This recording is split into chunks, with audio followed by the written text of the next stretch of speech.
பாராட்டவில்லை, அவர்களுக்கு புகழாரம் இல்லை, அவளுக்கு ரைட் ரெவரண்ட் பிஷப் டாக்டர் பட்டங்கள் இல்லை. ஆனாலும் they work very hard.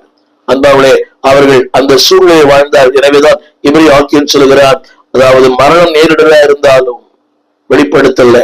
இப்ரேய ஆக்கியோன் அதாவது தங்கள் பிள்ளைகளையும் சாக கொடுத்தார்கள்.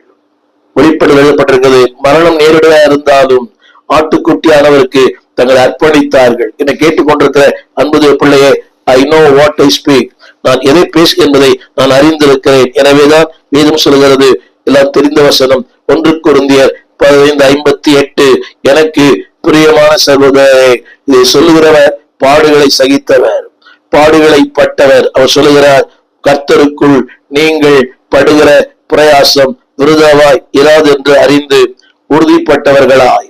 The time of confusion, the time of calamities, the time of drifting, தடுமாறும் நேரம், இருளான நேரம், dull time, சோர்ந்து போன இடங்களில் உறுதிப்பட்டவர்களாய், அசையாதவர்களாய், கர்த்தருடைய கிரியைகளிலே எப்போதும் பிரபுவாய் இருப்பீர்களாக.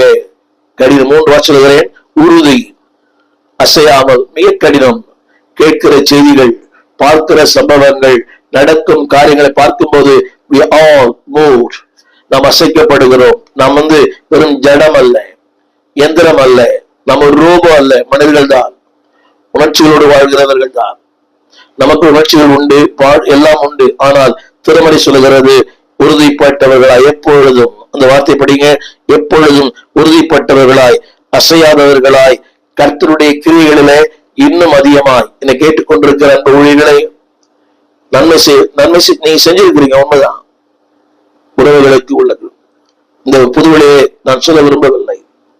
அநேக படிப்பறியாத வாழ்க்கையின் அடித்தளத்திலிருந்த மனிதர்களை அழைத்து அவர்களை பயிற்சிவித்து திருச்சபையை கட்டி கொடுத்து அவர்களுக்கு வாகனங்கள் வாங்கி கொடுத்து அவர்களுக்கு ஒரு வீட்டை கட்டி கொடுத்து ஒரு அடையாளப்படுத்தின அவர்கள் இன்றைக்கு எனக்கு எதிராக செயல்படுகிற மக்களை நான் பார்க்கிறேன்.